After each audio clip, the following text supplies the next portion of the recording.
My name is Jeff Struecker. We're Two Cities Church. This is our midweek service. That's why I just said Wednesday. This is our midweek service. It's not really a service, but it's kind of a midweek teaching series that we're doing. And this teaching series we call Family Bible Training, or it's also called Lead Them Well. Now you can see on the screens that we call it Lead Them Well because this is an opportunity for parents to invest in your children's faith and for you to pass your faith off to your children, parents. So you're leading them in the faith, and we want to help you as a church to lead your children well. You can also see on the screens that it's called Family Bible Training. And we call it Family Bible Training because this is a point for you in the middle of the week to just pause as a family, take a break, spend a few moments together watching this on YouTube or Facebook, Instagram, Twitch, whatever it is that you're on right now. And this is an opportunity for you to hear from the Bible, for you to pass your thoughts about the Bible on to your children, parents. If you're catching us for the first time, we are located in the Chattahoochee Valley. That's Columbus, Georgia, and Phoenix City, Alabama in the United States. But we are a church that has people connecting with us all over the country of the United States and actually around the world. For example, Bay, who just got connected with us from the Philippines this week. So I just want to say thank you for tuning in to this broadcast. And I want to give you a little bit of background. What we've done over the past several months is we've started teaching theology. And the word theology just means the study of our God, the God of the Bible.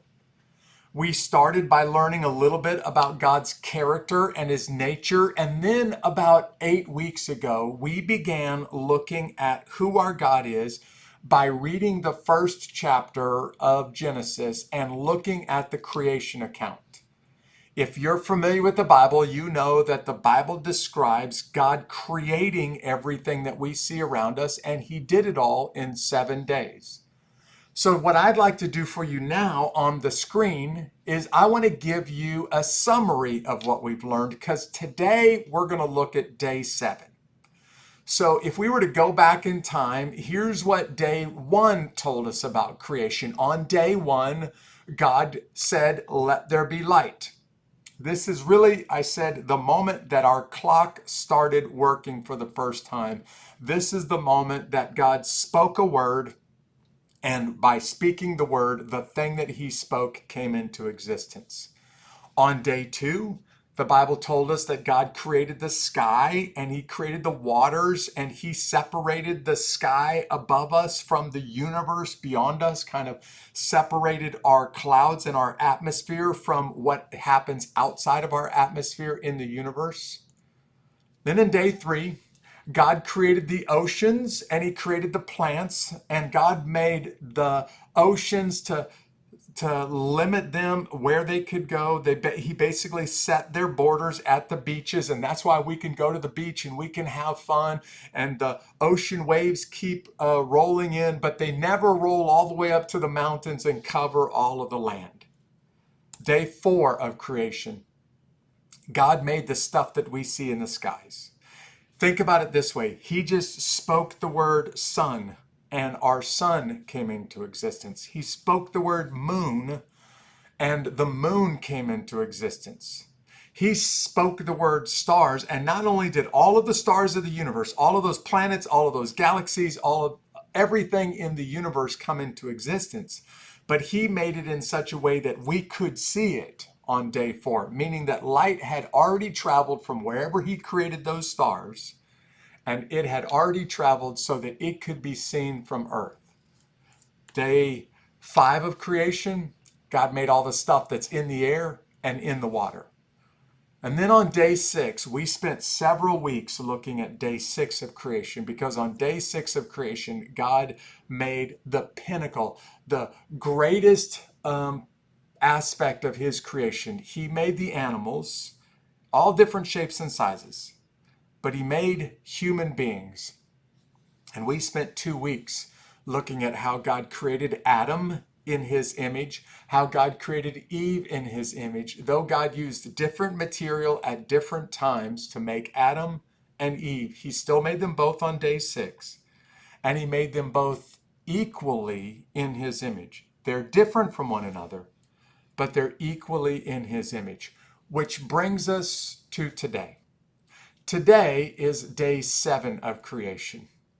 And on day 7, God took a break. He said, "Whew, that was a lot of work." Now I'm going to talk about the rest that God took on day 7, how God rested, and therefore we're supposed to rest because we were created in God's image. But up to today, my entire focus has been on God, who he is, and how he created in the first 6 days. Today, I'm going to do something a little bit different on purpose. I'm going to talk about people instead of God. Because on day 7, God's done with creation. And on day 7, the Bible tells us that God rested. In fact, several times later on in the Bible, when it talks about the Sabbath and keeping the Sabbath holy, it refers back to Genesis and how God rested on the 7th day. But let me explain to you why we're going to talk about people in just a second. Now, every week, I give parents a verse of the Bible to memorize as a family. So this is a simple verse for you to memorize, ask your children to memorize, parents, but I also am going to just ask you, lead them by example. So why don't you memorize this verse? And our verse today comes from Genesis chapter 2. You can see it right there on the screens. It says, "And on the 7th day," well, actually, let me pause. When we memorize a verse from the Bible, we start with saying where this is found in the Bible. Then we recite the verse out loud. And then we say one more time, just to lock it into our brains, where this verse is found in the Bible. So I just about messed that up. Let me do it correctly. And then you pause the video and you do this with your children. Parents or children, you do this. We're going to look at Genesis 2, verse 2. "And on the 7th day, God finished his work that he had done, and he rested on the 7th day from all his work that he had done." Genesis 2, 2. Now, while this verse is on the screens, why don't you just go ahead and pause the video for a second? Parents, why don't you go ahead and say where this verse is found, recite the verse out loud, say where it's found again, and then lead your children to do the same thing. And as a family, why don't you commit this verse to memory? Go ahead and pause the video right now. We have, as part of this stream, a closed Facebook group. And this closed Facebook group is an opportunity for families to take a video of their children reciting a verse of the Bible from memory, and then upload that to a closed Facebook group where a whole bunch of creepers on the internet can't see your children, but also for you to share this with friends or family so that they can see your children memorizing a verse of the Bible. And parents, I think you should do this with your children. In fact, at the dinner table sometime this week, why don't you go ahead and tell them how you've memorized, show them how you've memorized this verse, and then ask them to show you how they've memorized the exact same verse. Now you're doing this as a family together. Let's talk about this verse for just a second, and then I'm going to give you an exercise for the younglings. That means your elementary age children. And then a different exercise for the teenagers in your house, those middle schoolers or high schoolers. This verse is talking about how our God really wrapped up all of creation in the first 6 days. And one of the things that this verse is implying to us is that by the time the 7th day came around, and again, I believe we're talking about 7 24-hour periods, literal days, though not everybody who is a scholar of the Bible believes that these are 24-hour periods. By the time the 7th day came around, what this verse is really saying is God just finished all that he had to do to create. He created everything that he had to create. I don't want you to get the impression It would be wrong for us to think now God set it all in motion and he just steps back and he does nothing ever again for all of eternity, because that's not what the rest of the Bible says. He not only creates, but he sustains. Jesus says it this way: the birds of the air and the flowers in the field, God takes care of them even today. That's the idea that Jesus is giving. So when the Bible says God rested, it's not saying he's just chilling out in heaven and he has no idea what's going on in earth, nor does he care. That's not what the Bible is saying. It's saying everything that he created, all that we see around us, he knocked all of that stuff out in just 6 days. And by the time the seventh day rolled around, he didn't have anything else that he wanted to create. I want to stress something. Here's why we're going to talk about people instead of God today. Because one of the reasons God could rest, one of the reasons why God rested, is because on day 6, he created people in his image. I made this statement several times over the last 2 weeks in our midweek broadcast, our Lead Them Well broadcast. God made Adam and Eve to be like him, little representatives of him. They were supposed to rule over the earth. They were supposed to take care of the fish and the birds and the animals, which means God could step back and say, now that I've created somebody who can step in my place and take care of the earth that I created, I can step back and take a break. I can step back and rest. Now, that doesn't mean that he doesn't care about people. That doesn't mean that everything that he does through people.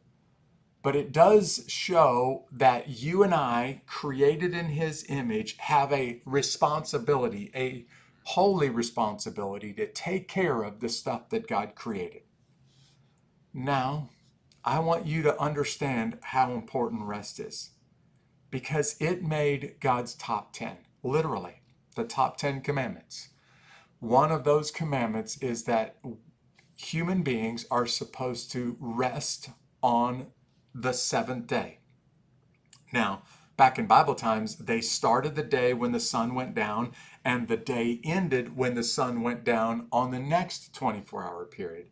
We typically think of the day in the morning when the sun comes up, and it ends late at night. But all that the Bible is saying is that one day of the week, people were made in God's image, and because God rested one day of the week, people should rest too.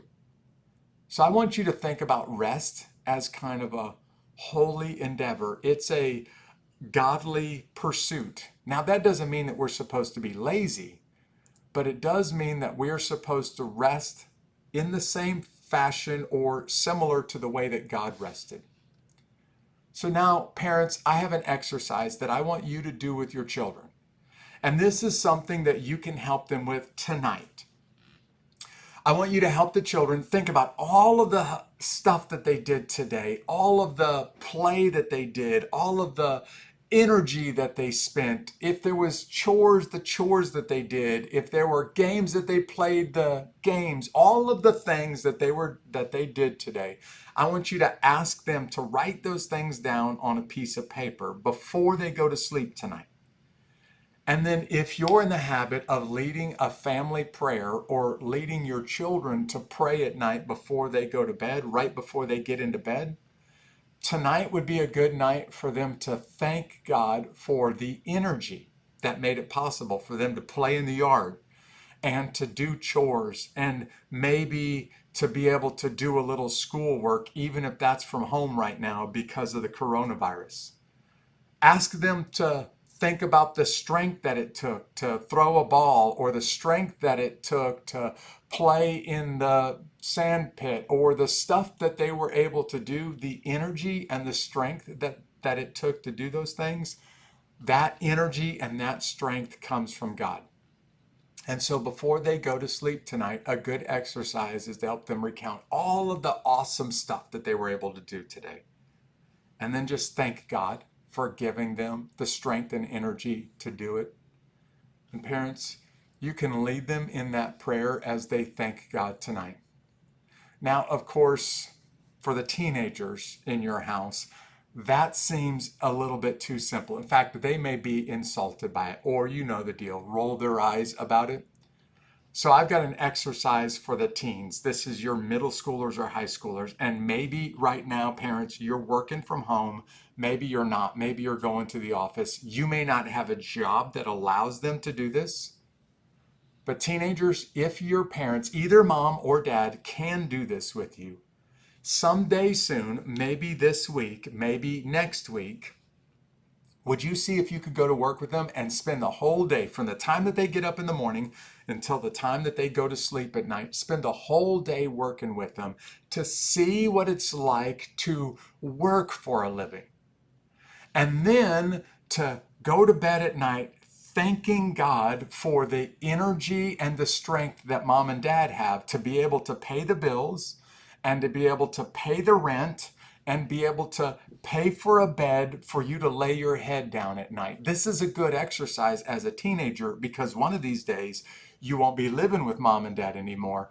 You're going to be working and you're going to be paying your own bills and you're going to be buying your own pillow. So this exercise is to just show you, like God worked in those first 6 days, and then God needed rest, or he took a rest on the seventh day. So people work hard, but we also need a rest. I hope today has been encouraging for you. I want to thank you for tuning into this broadcast. I hope that you have a great week. I hope that you're able to get some rest this week. Parents and children, I hope that you're able to get some rest this week too. Have a great week. God bless.